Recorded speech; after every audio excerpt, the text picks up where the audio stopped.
coming your way. Hey, hey, it's video of the day. It can no longer be denied. The VP lied, but let's watch her uncanny ability to lie about Joe's senility. Video of the day comes to us from VP Kamala Harris, who beginning in the fall of last year was repeatedly asked about Biden's mental competency. Over and over again, she defended, downplayed, and dismissed. Because I bet Joe Biden is going to be fine. Joe Biden is going to be fine. And let me tell you something. I work with Joe Biden every day. This whole issue that they are raising about his age is, again, because they've got nothing to run on. This is someone who is tireless in terms of working on behalf of the American people. Age is more than a chronological fact. I spent a whole lot of time with our president. Not only is he absolutely authoritative in rooms around the globe, but in the Oval Office. I think there's a lot of people would say she can't say anything else. She couldn't tell if there was a problem. I'm not lying.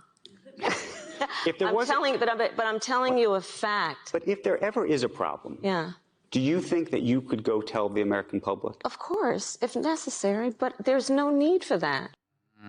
If she had a brain-eating worm, it would be applying for food stamps.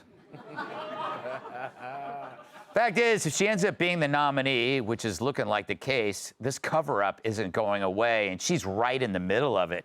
Now, you could argue that she was truly ignorant of Joe's mental state, but then you would also be arguing that she's a moron. So either she knew about it and lied to the American people, or she's so stupid that she had no idea her boss is brain dead. It's a tough call. I'm not saying she's stupid, but she thinks senile is what you do when you visit Egypt. Morgan. Yes. I'm going to give you three options. Okay. She's either lying, stupid, or drunk. All of the above. Okay. She's so awkward. She's like a boomer dad on Tinder or something like that. Or like, she's so awkward, she's like Hunter Biden's browser history. I know. See, I'm trying to be as funny as Kat tonight. Is it working? I tried. You don't have Kat's to be like, funny. no. Just look in the mirror, Morgan, for God's sake. I think that was a compliment. Sexist would say. Listen. I'd say that. Yes. She's going to drop, I mean, I what do you turned think? 42 on Wednesday, by the way. I'll take the compliment. 42? Yeah. Look at you. All right. Try to stick to the issue, Morgan, Sorry. for God's sake. I turned 36 on October 29th. As Leo DiCaprio would say, you're both Too old, yeah. All right.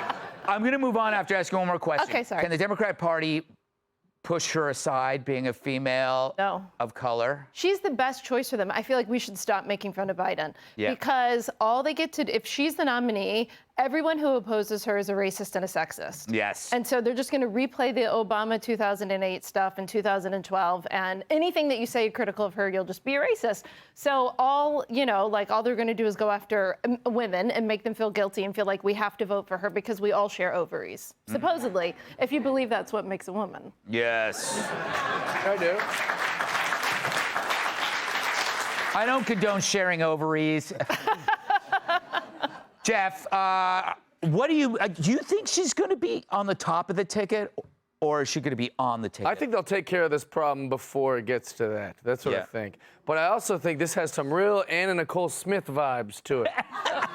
Why was everyone acting like I have something to gain by his age? Why is everyone talking about his age so much? Everyone dropped the whole age thing. It's like, yeah, you're going to be the president. That's what's happening. But she just keeps passing it, acting like that's not what's happening. Oh, you guys are hacks. Don't talk about his age. I'm with him every day. You're like, yeah, you should know better than everybody. This guy can't do anything. Yeah, she's with him every day, hiding behind him, going, boom. Yeah, exactly.